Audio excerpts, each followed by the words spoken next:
तो sir last वाले video में थोड़ा टेक्निकल एरर आ गया था, इस वीडियो में हम लोग आगे कंटिन्यू कर रहे हैं। तो देखिए यहाँ फिर यहाँ भी order of magnitude of steric repulsion बताना है।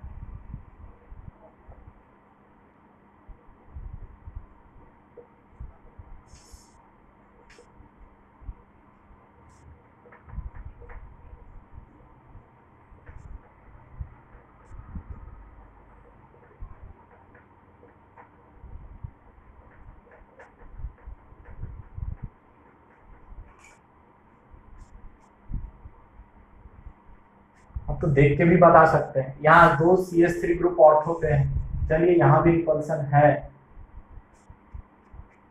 यहाँ एक Me ग्रुप मिथाइल ग्रुप को हम लोग IPR समझना पड़ेगा आपको, आइसोप्रोपाइल ग्रुप। आइसोप्रोपाइल ग्रुप किसको बोलते हैं, नॉमेनक्लेचर में आप पढ़े होंगे, CH3 जो कि आपके मिथाइल ग्रुप से बड़ा है। सब्स्टिट्यूटेड ग्रुप है ना, ठीक है। Group is itself substituted here, so it is a bigger group than methyl. आपको देखने में भी लग रहा होगा ये बड़ा है। तो यहाँ देखिए, यहाँ रिपल्सन इससे थोड़ा ज्यादा है। यहाँ दो आइसोप्रोपाइल ग्रुप है ऑर्थो पे, और ज्यादा रिपल्सन। यहाँ देखिए एक आइसोप्रोपाइल ग्रुप को हम लोग फिर रिप्लेस कर दिए एक टर्शियरी ब्यूटाइल ग्रुप से। इस ग्रुप को हम लोग बोलते हैं टर्ट ब्यूटाइल ग्रुप। अब ध्यान दीजिएगा, टर्शियरी ब्यूटाइल ग्रुप, शॉर्ट में उसको IPR तो टर्ट BU लिखा रहेगा।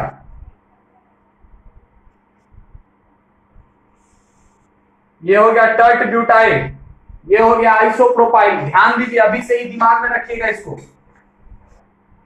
आपको नॉमेनक्लेचर में पढ़ाया भी गया होगा। तो बताइए मैग्नीट्यूड ऑफ रिपल्सन सबसे ज्यादा किसमें है, आपको नजर आ रहा होगा फोर्थ में। एक साइड आइसोप्रोपाइल और दूसरे side tert butyl, tertiary butyl. तीन सब्स्टिट्यूएंट है यहाँ कार्बन के पास, बड़ा बड़ा मिथाइल, और ज्यादा रिपल्सन। फोर्थ में सबसे ज्यादा रिपल्सन, फोर्थ के बाद थर्ड में, थर्ड के बाद सेकंड में, सेकंड के बाद फर्स्ट में। बल्कीनेस ऑफ द ग्रुप के आधार पे, पिछला केस हम लोग पोजीशन के आधार पे देखे थे रिपल्सन का मैग्नीट्यूड, जो लास्ट वाले वीडियो में है आपका, कि दो ग्रुप हमेशा ऑर्थो पे होना चाहिए। यहाँ सारे केसेस में ग्रुप ऑर्थो पे ही है, लेकिन ग्रुप का साइज हम बढ़ाते चले गए। मिथाइल को रिप्लेस किया आइसोप्रोपाइल से, फिर आइसोप्रोपाइल को रिप्लेस किया टर्ट ब्यूटाइल से, टर्शियरी ब्यूटाइल ग्रुप से। तो क्या किए, धीरे धीरे हम लोग साइज बढ़ाए तो रिपल्सन का मैग्नीट्यूड बढ़ा। ठीक है, आप यहां देख पा रहे होंगे। अगला केस देखते हैं, अगला केस देखते हैं, आपको दिखाते हैं हम लोग। ये NO2 है, और NO2 के ऑर्थो पोजीशन पे हम लोग दो OH ग्रुप को लगा दिए। दोनों साइड, एक साइड भी लगा सकते हैं, ऐसा नहीं कि एक साइड अगर रहेगा तो रिपल्सन नहीं होगा। NO2 के एक साइड भी CH3 था तो रिपल्सन था थोड़ा कम था, दोनों साइड CH3 तो थोड़ा ज्यादा रिपल्सन। CH3 को और कोई बल्कि ग्रुप से रिप्लेस कर दीजिए, isopropyl group, tert butyl group, थोड़ा सा बड़ा ग्रुप लगा दीजिए ऑर्थो पे, तो रिपल्सन का अमाउंट बढ़ते चला जाएगा, मैग्नीट्यूड बढ़ते चला जाएगा। यहां क्या किए, NO2 के बगल वाले पोजीशन पे हम दो OH ग्रुप को लगाए। ऐसा नहीं कि OH छोटा ग्रुप है, ठीक ठाक है, सही। लेकिन यहां कुछ और ही बात, यहां no steric repulsion is present. अब बोलिएगा सर क्यों? अरे भाई मेरे यहाँ रिपल्सन ही मौजूद नहीं है, रिपल्सन की जगह attraction is there, intramolecular attraction is there. अब बोलिएगा कि ये कहां से आ गया इंट्रामोलेक्युलर अट्रैक्शन? भाई ऑर्थो पोजीशन पे दो ग्रुप है, दो एटम वाला ग्रुप है। हम जनरली बोले थे 3 या 3 से ज्यादा एटम हो तो ग्रुप को हम बल्कि बोलते हैं। दो एटम वाला उतना सिग्निफिकेंट साइज का नहीं है, फिर भी वो इतना साइज का है कि वो रिपल्सन कॉज कर सकता है। लेकिन यहाँ कुछ और फैक्टर है, यहाँ OH ग्रुप के ऑर्थो यहाँ NO2 के ऑर्थो पोजीशन पे 2 OH ग्रुप है, यहाँ इसी तरह से NO2 के ऑर्थो पोजीशन पे हम चाहें तो 2 आयोडीन लगा दें। यहां स्टेरिक रिपल्सन प्रेजेंट, आयोडीन सबसे लोएस्ट मेंबर हेलोजन, बड़ा साइज है आयोडीन का, रिपल्सन कॉज करेगा। एक एटम ही है, सिर्फ एक एटम है, फिर भी रिपल्सन, क्योंकि बड़ा साइज है, स्टेरिक रिपल्सन इज प्रेजेंट। तो यहां तो 2 एटम है भाई, फिर भी यहां स्टेरिक रिपल्सन मौजूद नहीं है, और रिपल्सन नहीं है फिर भी उसके जगह पे इंट्रामोलिकुलर अट्रैक्शन है। तो आपको हम लोग पढ़ाए थे, आपको पढ़ाया गया है केमिकल बॉन्डिंग में हाइड्रोजन बॉन्डिंग। क्या कुछ समझ पा रहे हैं क्या? यहाँ कुछ दिख रहा है क्या आपको? NO2 है, इसमें hydrogen acts as a bridge between 2 electronegative atom.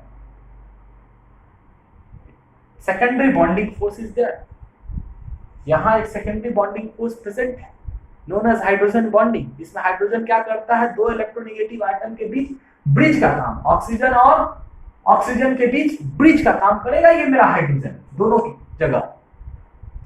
तो जब हाइड्रोजन बॉन्डिंग प्रेजेंट हो गया तो रिपल्सन नहीं, वहां रिपल्सन की जगह अट्रैक्शन हो जाएगा। अगर हाइड्रोजन बॉन्डिंग नहीं होता तो रिपल्सन स्टेरिक रिपल्सन होता। स्टेरिक रिपल्सन का केस तभी नहीं कंसीडर करिएगा जब वहां हाइड्रोजन बॉन्डिंग हो जाए। देखिए यहां ये NO2 ग्रुप आपको हम बताया भी थे, ये OH,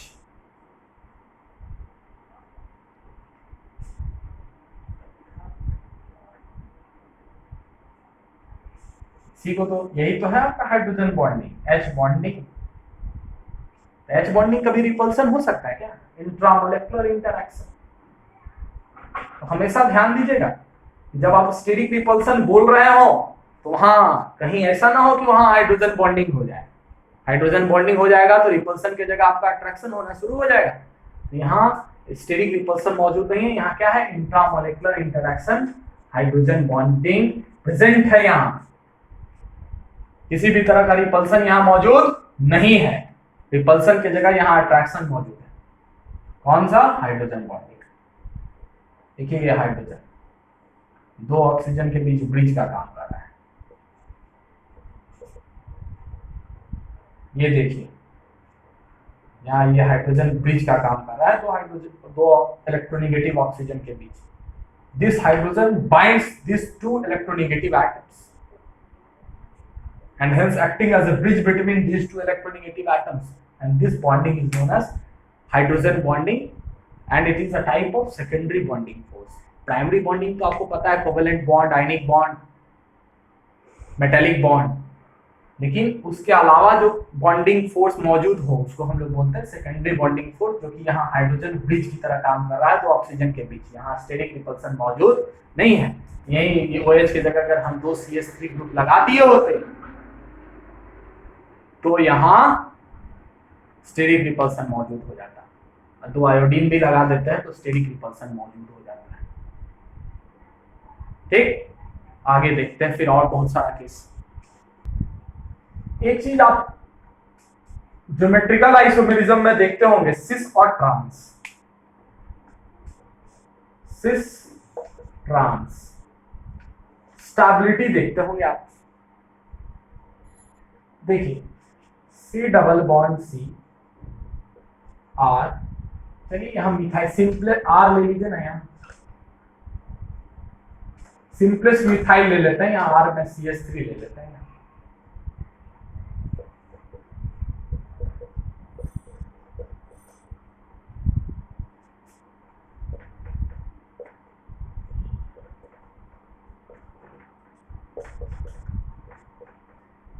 क्या पता है आपको ज्योमेट्रिकल आइसोमेरिज्म में जब 2 सिमिलर ग्रुप और एटम 2 अलग अलग कार्बन का अगर सेम साइड हो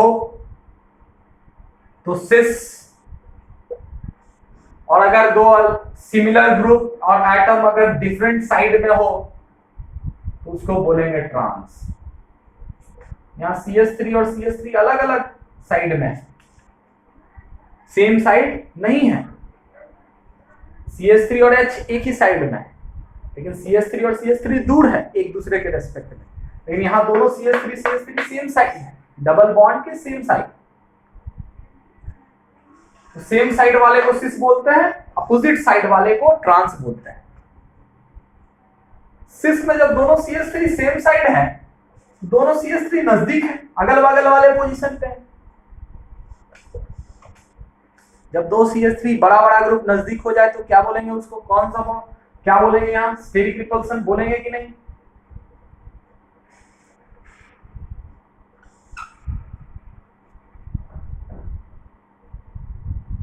सिस में हमेशा ये ध्यान दीजिएगा,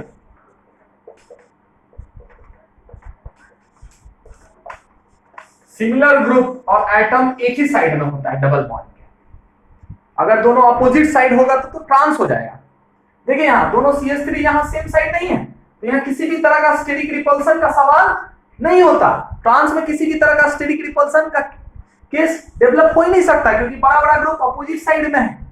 ऐसा नहीं कि हाइड्रोजन की जगह कोई बड़ा ग्रुप लगा दीजिएगा तो रिपल्सन हो जाएगा, बिल्कुल उस केस में रिपल्सन प्रेजेंट होगा, लेकिन कोई हाइड्रोजन की जगह अगर कोई दूसरा ग्रुप ले लेते हैं बड़ा ग्रुप, लेकिन यहाँ ये केस ले रहे हैं, यहाँ जनरली क्या देख रहे हैं कि दो बड़ा बड़ा ग्रुप दूर है अपोजिट साइड में होने की वजह से। ट्रांस में दो बड़ा बड़ा ग्रुप एक दूसरे के रिस्पेक्ट में दूर है, लेकिन यही सिस में दो बड़ा बड़ा ग्रुप नजदीक है सेम साइड होने की वजह से। तो यहां देखिए, यहां स्टेरिक रिपल्सन इज प्रेजेंट और यहां स्टेरिक रिपल्सन मौजूद नहीं है। यहां आर और आर नजदीक होने की वजह से, अगल बगल वाले पोजीशन में सेम साइड होने की वजह से स्टेरिक रिपल्सन यहां मौजूद है, यहां मौजूद है, यहां मौजूद नहीं है। तो रिपल्सन होने से क्या होगा, अट्रैक्शन होने से स्टेबिलिटी बढ़ता है, रिपल्सन होने से एनर्जी बढ़ता है और स्टेबिलिटी घटता है। क्योंकि आपको पता होना चाहिए energy inversely proportional to stability. तो अट्रैक्शन से एनर्जी घटता है, स्टेबिलिटी बढ़ता है, रिपल्सन से एनर्जी बढ़ जाता है सिस्टम का, स्टेबिलिटी घट जाता है। देयरफॉर इसी वजह से सिस इज सेड टू बी, जरूरी नहीं कि हर एक केस में, लेकिन मोस्ट ऑफ द केसेस में is said to be more stable than trans। इसी वजह से हम लोग सिस को ज्यादा स्टेबल बोलते हैं ट्रांस से। ये ध्यान दीजिएगा। ये देखिए दोनों आर्म एक दूसरे से दूर चला गया अपोजिट साइड होने की वजह से। ये सिस है, ये ट्रांस है। सिस में स्टेरिक रिपल्सन, ट्रांस में किसी भी तरह का स्टेरिक रिपल्सन नहीं है। और जब किसी भी तरह का स्टेरिक रिपल्सन नहीं है तो आपका ट्रांस ज्यादा स्टेबल हो जाएगा सिस से, क्योंकि रिपल्सन होने से स्टेबिलिटी घटता है, अट्रैक्शन होने से स्टेबिलिटी बढ़ता है। फिर देखिए, इस रिपल्सन को काउंटर करने के लिए कोई बड़ी बात नहीं है। इस रिपल्सन को काउंटर करने के लिए स्टेरिक रिपल्सन की जगह आप हाइड्रोजन बॉन्डिंग लगा दीजिए ना। अगर स्टेरिक रिपल्सन की जगह हाइड्रोजन बॉन्डिंग होना शुरू हो जाए तो बहुत अच्छी बात है, तब तो सिस ज्यादा स्टेबल हो जाएगा ट्रांस। ऐसा भी केस है, ठीक है। अगर संयोग से सिस में हाइड्रोजन बॉन्डिंग हो जाए, स्टेरिक जहां रिपल्सन है वहां अट्रैक्शन कर दीजिए, जब रिपल्सन की जगह अट्रैक्शन हो जाएगा तो स्टेबिलिटी बढ़ जाएगा, ठीक है। देखते हैं हम और केस। तो स्टेरिक रिपल्सन को काउंटर करने का एक उपाय है, हाइड्रोजन बॉन्डिंग करा दीजिए, स्टेरिक रिपल्सन एब्सेंट हो जाएगा, अट्रैक्शन हो जाएगा। तो देखिए एक केस और दिखा रहा है आपको।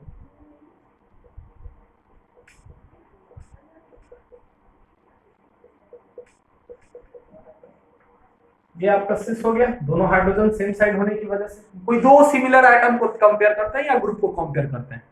अगर कोई दो सिमिलर आइटम या ग्रुप सेम साइड रहा सिस, अपोजिट साइड रहा ट्रांस।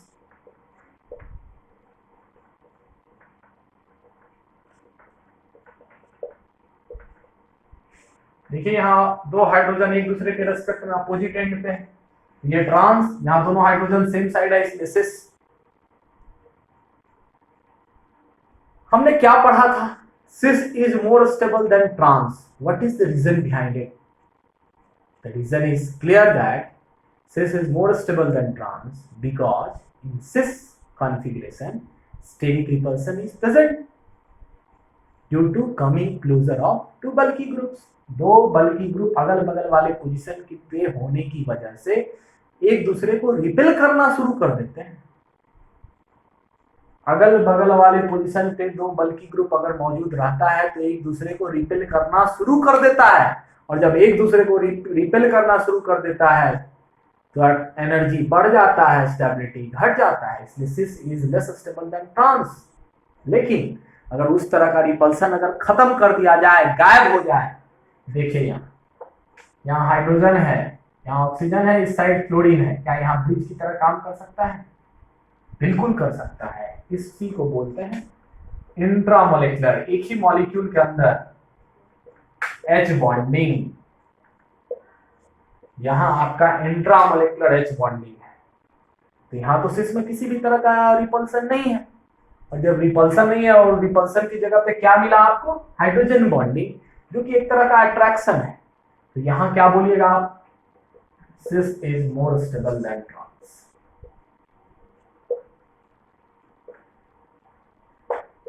समझिए चीजों को, कॉन्सेप्ट है सारा। सिस आपका ट्रांस से ज्यादा स्टेबल हो सकता है only in such cases in which steric repulsion is absent, जिसमें दो बल्कि ग्रुप एक दूसरे को रिपेल ना कर रहा हो। उस केस में सिस आपका ट्रांस से कम स्टेबल होगा, और सॉरी, जिस केस में दो बल्कि ग्रुप एक दूसरे को रिपेल कर रहा होगा उस केस में आपका वो सिस कॉन्फ़िगरेशन में ही रिपेल करेगा, और उस केस में सिस आपका ट्रांस से लेस स्टेबल होगा। और अगर संयोग से सिस में किसी भी तरह का रिपल्सन ना हो, एब्सेंट हो रिपल्सन, उसके जगह अट्रैक्शन हो जाए, हाइड्रोजन बॉन्डिंग हो जाए, तो उस केस में सिस आपका ट्रांस से ज्यादा स्टेबल हो जाएगा।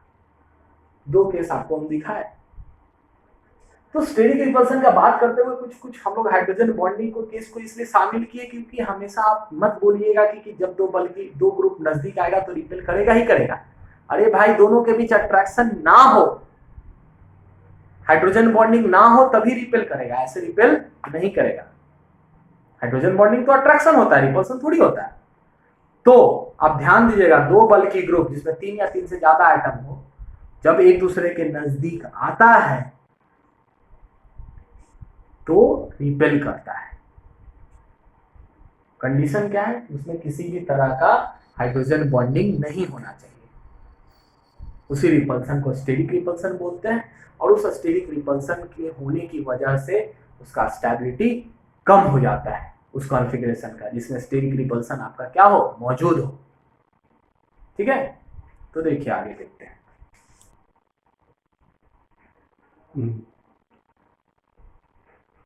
तो देखिए अगला हम लोग देखते हैं, अगला केस, इस मॉलिक्यूल को आप देखिए,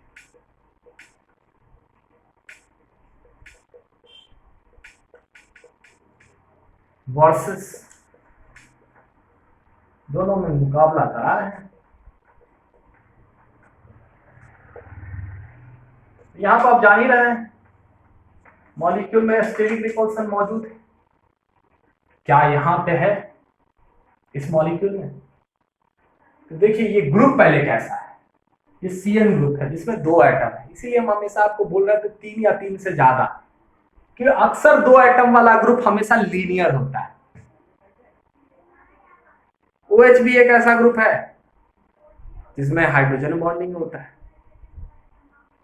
CN एक ऐसा ग्रुप है जो कि लीनियर है, आप देखिए ध्यान से।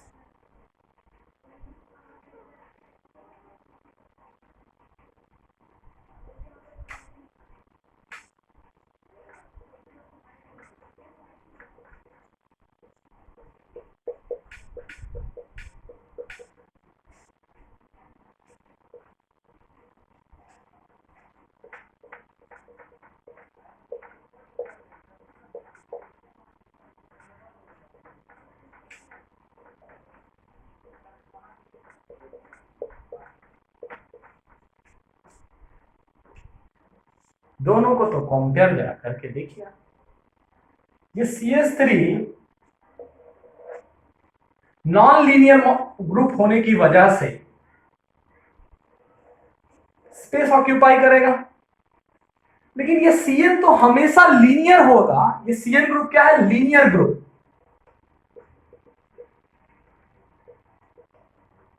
एक लाइन में होगा सीधा, और लीनियर होने की वजह से यहां किसी भी तरह का रिपल्सन नहीं होगा। ये ग्रुप हमेशा लीनियर ही रहेगा। CH3 उतना नजदीक नहीं, कोई बड़ा भी ग्रुप रहेगा तो यहां कोई रिपल्सन कॉज नहीं कर सकता है। लीनियर ग्रुप के केस में कभी भी रिपल्सन होता ही नहीं है।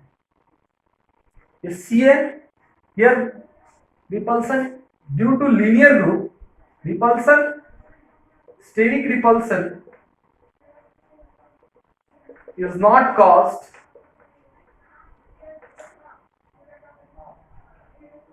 to linear group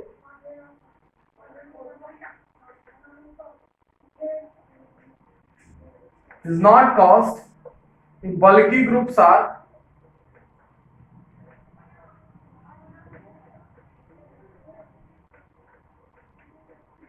present at the adjacent position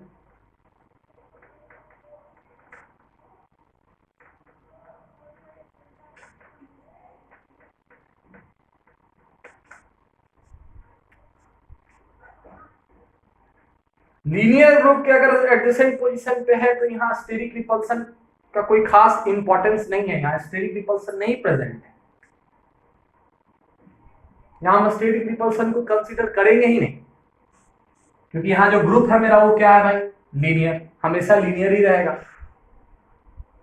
repulsion मतलब क्या? रिपल्सन होने से थोड़ा सा मॉलिक्यूल के स्ट्रक्चर में परिवर्तन हो। यहाँ रिपल्सन होने से इसके स्ट्रक्चर पे किसी भी तरह का परिवर्तन नहीं होगा, हमेशा ये लीनियर ही रहेगा। लेकिन यहां रिपल्सन है, क्योंकि ये जो ग्रुप है वो कैसा ग्रुप है आपका? Non linear group. Linear group समझ रहे हैं? जिसमें कार्बन का हाइब्रिडाइजेशन sp है, सीधा हो। sp हाइब्रिडाइजेशन वाला लीनियर होता है, पता होना चाहिए, जिसमें 2 सिग्मा बॉन्ड हो सेंट्रल एटम के पास। तो ये ग्रुप आपका लीनियर है, लेकिन ये ग्रुप आपका लीनियर NO2 ग्रुप लीनियर नहीं है, नॉन लीनियर है। नॉन लीनियर ग्रुप के केस में स्टेरिक रिपल्सन होता है, लीनियर के केस में स्टेरिक रिपल्सन को हम लोग कंसीडर नहीं करते हैं। ये लिखा steric repulsion is not caused if bulky groups are present at the adjacent position of linear groups. ठीक, अब बात आती है कि यहां स्टेरिक रिपल्सन है ना? तो देखिए अगर डबल बॉन्ड है तो डबल बॉन्ड के अलावा तो 2 कॉन्फ़िगरेशन होता है, एक सिस होता है, एक ट्रांस होता है। तो सिस से ज्यादा स्टेबल ट्रांस होगा, क्योंकि सिस में स्टेरिक रिपल्सन प्रेजेंट होता है। तो एक फॉर्म दूसरे फॉर्म में कन्वर्ट होगा, सिस ट्रांस में जाएगा, ट्रांस सिस में आएगा, तभी जाएगा। बिना वो डबल बॉन्ड को हम बिना तोड़े वो एक फॉर्म से दूसरे फॉर्म में नहीं जाएगा। ये समझिए बात को, इसीलिए उसको बोलते हैं configurational isomerism. Cis and trans isomerism is known as geometrical and geometrical isomerism is known as configurational isomerism, क्योंकि सिस ट्रांस में जाएगा और ट्रांस सिस में आएगा, तभी जाएगा। बिना हम वो बॉन्ड डबल बॉन्ड को तोड़े हम उसको एक दूसरे के फॉर्म में कन्वर्ट नहीं कर सकते हैं, वहां रोटेशनल बैरियर बहुत ज्यादा है, वहां डबल बॉन्ड को तोड़ना है तभी एक फॉर्म दूसरे फॉर्म में जाएगा। लेकिन यहां तो सिंगल बॉन्ड के लोग आप पढ़े होंगे कि वहां फ्री रोटेशन होता है, डबल बॉन्ड के अलोंग फ्री रोटेशन नहीं होता है, उसको तोड़ना पड़ता है, सिंगल बनाना पड़ता है, तब फ्री रोटेशन होगा। वहां रोटेशनल बैरियर है, सिस ट्रांस में जाएगा आसानी से नहीं बिना बॉन्ड तोड़े। डबल बॉन्ड को तोड़ देंगे, सिंगल बॉन्ड में आएगा, सिंगल बॉन्ड को आसानी से फ्री रोटेट कर सकते हैं। वहां रोटेशनल बैरियर ज्यादा है, इसलिए उसको बोले कॉन्फिगरेशनल आइसोमेरिज्म। जिस कॉन्फिगरेशन में उसी में लॉक्ड रहेगा, सिस सिस ट्रांस ट्रांस। तो कन्वर्ट करना है तो तोड़ना पड़ेगा बॉन्ड को। लेकिन सिंगल बॉन्ड के अलोंग क्या होता है भाई? Free rotation. तो स्टेरिक रिपल्सन को कम करने का उपाय है फ्री रोटेशन। अरे भाई अब फ्री रोटेशन फ्री रोटेशन की वजह से जो आइसोमेरिज्म होता है उसको क्या बोलते हैं आप? Conformational isomerism. तो जब दो ग्रुप नजदीक आ जाए, बड़ा बड़ा group,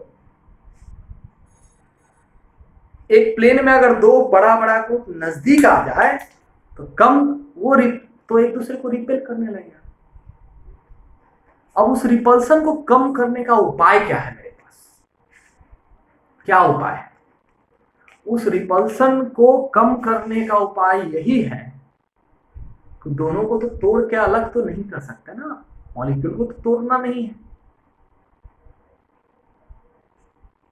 free rotation, single bond है तो उसके अलावा फ्री रोटेशन संभव है। तो क्या करिए कि एक ग्रुप को आप रोटेट करिए, बड़ा ग्रुप को रोटेट करके किसी दूसरे प्लेन में भेज दीजिए।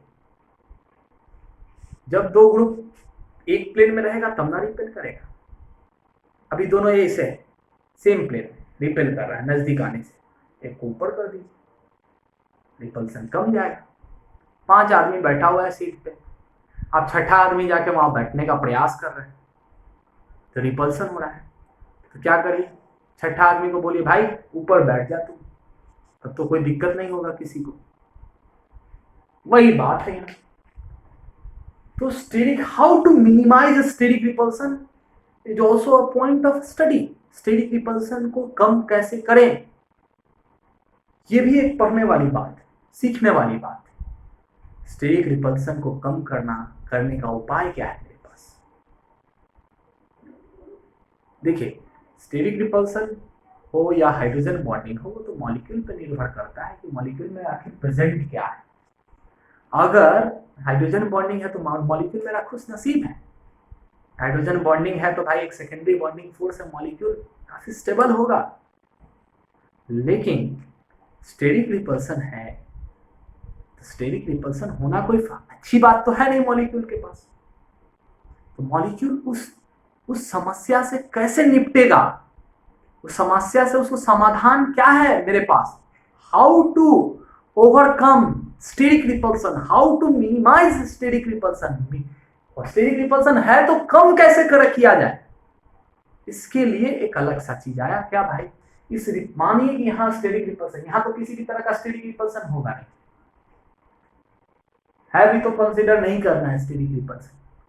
लेकिन अगर यहाँ स्टेरिक रिपल्सन है, नॉन लीनियर ग्रुप के बगल वाले पोजीशन पे बड़ा बड़ा ग्रुप है ना, इसीलिए 3 ग्रुप या 3 से ज्यादा ग्रुप हो, सॉरी 3 एटम या 3 से ज्यादा एटम हो किसी भी ग्रुप के पास, उसको बड़ा बोलते हैं। 2 बड़ा बड़ा ग्रुप आपके ऑर्थो पोजीशन पे है NO2 के, यहाँ स्टेरिक रिपल्सन प्रेजेंट है। तो इस रिपल्सन को कम कैसे किया जाए, how to minimise this repulsion. इस रिपल्सन को कम करने का उपाय क्या है कि अभी NO2 एक प्लेन में है, CH3 एक प्लेन में है, तब ना रिपल्सन हो रहा है। ऐसा कर दीजिए आप कि ये NO2 जो आपके बोर्ड के प्लेन में है, मान लीजिए CH3 भी बोर्ड के प्लेन में, CH3 की भी बोर्ड के प्लेन में, NO2 को क्या करिए, बोर्ड के बाहर वाले प्लेन में भेज दीजिए। जब बोर्ड के बाहर वाले प्लेन में आप भेज दीजिएगा, आप क्या भेजिएगा, खुद मॉलिक्यूल अपने स्थिति परिस्थिति के हिसाब से अपने आप को एडजस्ट करता है। अगर संभव है तो, संभव नहीं है तो क्या करेगा? तो देखिए यहां क्या करेगा, यहां C और N के बीच फ्री रोटेशन पॉसिबल है।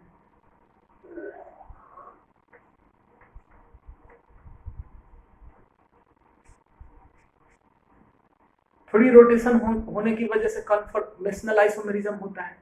कन्फर्मेशनल आइसोमेरिज्म में क्या होता है, मॉलिक्यूल अलग अलग कॉन्फर्मेशन में पाया जाता है। जो सबसे ज्यादा स्टेबल होगा, मतलब जिस कॉन्फर्मेशन के पास सबसे कम एनर्जी, रिपल्सन सबसे कम, अट्रैक्शन सबसे ज्यादा, वो वाला कॉन्फर्मेशन मेरा सबसे ज्यादा स्टेबल होता है। आप पढ़ें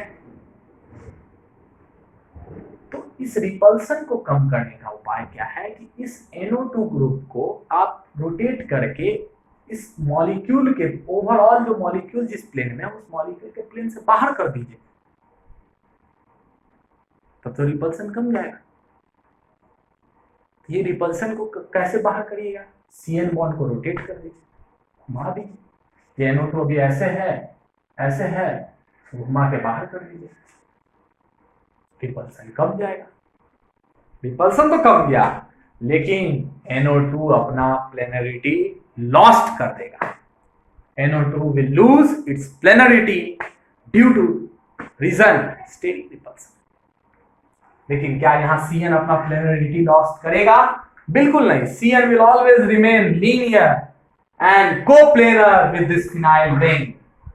CN यहां चूंकि यहां स्टेरिक रिपल्सन उतना सिग्निफिकेंट नहीं है, कोई मतलब ही नहीं बनता है लीनियर के केस में स्टेरिक रिपल्सन का, तो यहां CN हमेशा इस फिनाइल रिंग पे लीनियर ही रहेगा, उसी प्लेन में रहेगा। ये CN ग्रुप आपका प्लेनरिटी लॉस नहीं करेगा, लेकिन ये NO2 group will lose its planarity due to steric repulsion as CN bond is rotated to minimize this repulsion।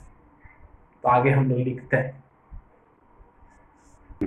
तो देखिए यहां steric repulsion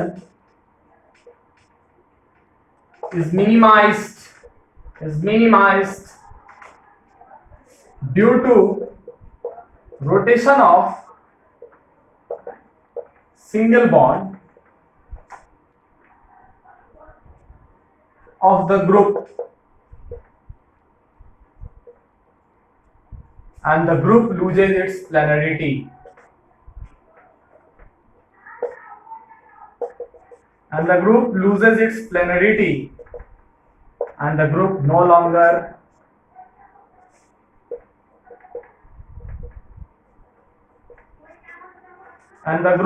longer remains coplanar with other groups lying in the plane।